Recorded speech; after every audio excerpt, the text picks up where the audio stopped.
Hi ಎಲ್ರಿಗೂ ನಮಸ್ಕಾರ, welcome to my channel. ಈರುಳ್ಳಿ ಕಟ್ ಮಾಡೋದಕ್ಕೆ ಒಂದು ಚಾಕು ಬೇಡ, ಮಿಕ್ಸರ್ ಬೇಡ. ಈ ರೀತಿ ಒಂದು ಪ್ಲಾಸ್ಟಿಕ್ ಬಾಟಲ್ ಇದ್ದರೆ ಸಾಕು. ನಾವು 10 kg ಈರುಳ್ಳಿನೂ ಕೂಡ 2 ನಿಮಿಷದಲ್ಲಿ ಕಟ್ ಮಾಡ್ಬೋದು. ಪ್ಲೀಸ್ ವಿಡಿಯೋನ ಸ್ಕಿಪ್ ಮಾಡ್ದಂಗೆ ನೋಡಿ.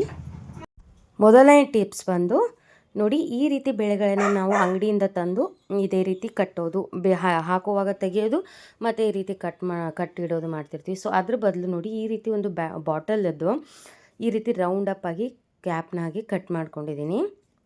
ಕಾಣಿಸ್ತಾ ಇದೆ ಅನ್ಕೋತೀನಿ ಯಾವ ರೀತಿ ಕಟ್ ಮಾಡಿದ್ದೀನಿ ಅಂತ. ಸೊ ಇವಾಗ ಅದರದ್ದು ಕ್ಯಾಪ್ ತೆಗೆದು ಅದರೊಳಗಡೆ ಇದನ್ನು ಹೋಗಿಸ್ಕೋತಾ ಇದ್ದೀನಿ, ಕವರ್ನ.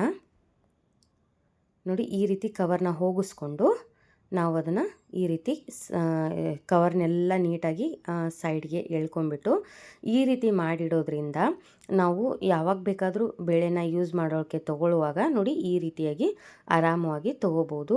ಪದೇ ಪದೇ ಕವರ್ನ ಉಚ್ಚೋ ಅವಶ್ಯಕತೆ ಇರೋದಿಲ್ಲ.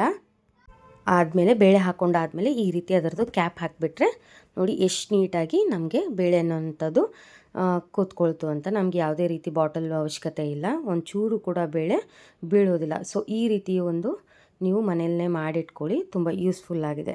ಸೊ ಬನ್ನಿ ಇನ್ನು ನೆಕ್ಸ್ಟ್ 2ನೇ ಟಿಪ್ಪಿಗೆ ಹೋಗೋಣ. ಈರುಳ್ಳಿನ ಹೆಚ್ಚೋದಕ್ಕೆ ನಮಗೆ ಯಾವುದೇ ರೀತಿ ಚಾಕು ಬೇಡ, ಈಳ್ಗೆ ಬೇಡ, ಅಥವಾ ಮಿಕ್ಸರ್ ಜಾರ್ ಬೇಡ. ಈ ರೀತಿ ಒಂದು ಪ್ಲಾಸ್ಟಿಕ್ ಬಾಟಲ್ ಇದ್ದರೆ ಸಾಕು. ನಾವು 10 kg ಈರುಳ್ಳಿನೂ ಕೂಡ ನಾವು 2 ನಿಮಿಷದಲ್ಲಿ ಕಟ್ ಮಾಡ್ಕೋಬೋದು. ಸೊ ಈ ಟಿಪ್ನ ಮಿಸ್ ಮಾಡ್ದಂಗೆ ನೋಡಿ. ಹಾಗೆ ಈ ನಮ್ಮ ಚಾನಲ್ನ ಹೊಸದಾಗಿ ನೋಡ್ತಾ ಇದ್ದರೆ ಸಬ್ಸ್ಕ್ರೈಬ್ ಮಾಡ್ಕೊಂಡು ನೋಡಿ.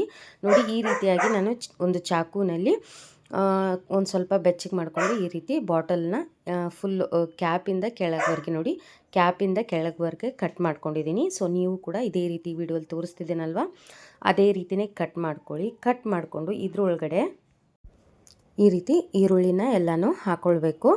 ನಿಮಗೆ ಎಷ್ಟು ಬಾಟ್ಲಿಗೆ ಹಿಡಿಸುತ್ತೆ ನೋಡಿ ಅಷ್ಟು ಹಾಕ್ಕೊಳ್ಳಿ. ನಂದು 1 ಲೀಟ್ರ್ ಬಾಟ್ಲು ತೊಗೊಂಡಿದ್ದೀನಿ ನಾನು. ಸೊ ಇಷ್ಟು ಹಿಡಿದಿದೆ, ಇಷ್ಟು ಹಾಕಿದ್ದೀನಿ. ನೀವು 2 ಬಾಟ್ಲೆ ತೊಗೊಂಡ್ರೆ, 2 ಲೀಟ್ರ್ ಬಾಟ್ಲೆ ತೊಗೊಂಡ್ರೆ ಇನ್ನೂ ಜಾಸ್ತಿ ಹಿಡಿಯುತ್ತೆ.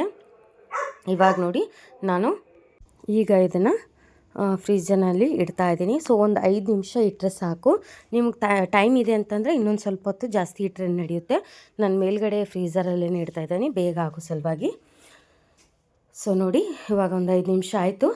ಅದಕ್ಕೆ ಇದನ್ನು ತೊಗೊಂಡು ಬರ್ತಾಯಿದ್ದೀನಿ. ಇವಾಗ ಇದನ್ನು ತೊಗೊಂಡು ಬಂತು. ಇವಾಗ ನೋಡಿ ಎಷ್ಟು ತಣ್ಣಗಿದೆ ಅಂದರೆ, ಸೊ ಈರುಳ್ಳಿ ಎಲ್ಲ ಅಷ್ಟು ತಣ್ಣಗಿದೆ. ಸೊ ನೋಡ್ತಾ ಇರ್ಬೋದು, ಫುಲ್ಲು ತಣ್ಣಗಿದೆ. ಇವಾಗ ಈ ಈರುಳ್ಳಿನೆಲ್ಲ ತಗೊಂಡ್ಬಿಟ್ಟು ನಾನು ಮೇಲ್ಗಡೆ ಸಿಪ್ಪೆನೆಲ್ಲ ತೆಗೆದು ತೋರಿಸ್ತೀನಿ ನಿಮಗೆ ಚಾಕುನಲ್ಲಿ. ನೋಡಿ, ಇವಾಗ ಸಿಪ್ಪೆಲ್ಲ ಎಷ್ಟು ಸಲೀಸಾಗಿ ಬರ್ತಾಯಿದೆ. ತಣ್ಣಗಿರೋದ್ರಿಂದ ಸಿಪ್ಪೆ ತಾನೇ ಸುಲಿದು ಬರುತ್ತೆ. ಒಂದು ಸ್ವಲ್ಪ ಎಬ್ಸಿದ್ರು ಕೂಡ ಕಣ್ಣಲ್ಲಿ ನೀರದು ಬರೋದೇ ಇಲ್ಲ. ಸೊ ಆರಾಮ್ಸೆ ನಾವು ಹೆಚ್ಚಬೋದು. ನೋಡಿ, ಯಾವುದೇ ರೀತಿ ಕಣ್ಣಲ್ಲಿ ನೀರು ಬರದೆ ನಾವು ಆರಾಮಾಗಿ ಹೆಚ್ಚಬೋದು.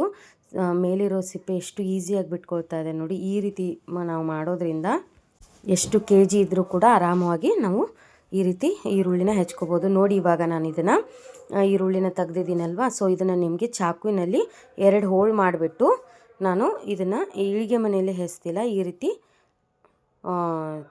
ನೋಡಿ, ಏನು ಕೊಬ್ಬರಿ ತುರಿ ಮನೆ ಬರುತ್ತಲ್ವ, ಸೊ ಇದರಲ್ಲಿ ನಿಮಗೆ ಹೆಚ್ಚಿ ತೋರಿಸ್ತೀನಿ. ನಾವು ಹೊಸದಾಗಿ ಫಂಕ್ಷನಲ್ಲಿರುವಾಗದು ಹೊಸದು ಈರುಳ್ಳಿ ತಂದಿರ್ತೀವಿ. ಸೊ ಅದನ್ನು ನಾವು ಕಟ್ ಮಾಡೋಷ್ಟರಲ್ಲೇ ಕಣ್ಣು ಫುಲ್ಲೆಲ್ಲ ನೀರು ಬಂದುಬಿಡುತ್ತೆ. ಸೊ ಅದ್ರ ಬದಲು ಒಂದು 5-10 ನಿಮಿಷ ನಾವು ಈ ರೀತಿ ಫ್ರಿಜ್ಜಲ್ಲಿಟ್ಟು ಕಟ್ ಮಾಡ್ಕೊಳ್ಳೋದ್ರಿಂದ ಕಣ್ಣು ಉರಿ ಇಲ್ಲದೆ ಆರಾಮು 10 ಕಿಲೋದವರೆಗೂ ನಾವು 2 ನಿಮಿಷದಲ್ಲಿ ಈ ರೀತಿ ಹೆಚ್ಕೋಬೋದು.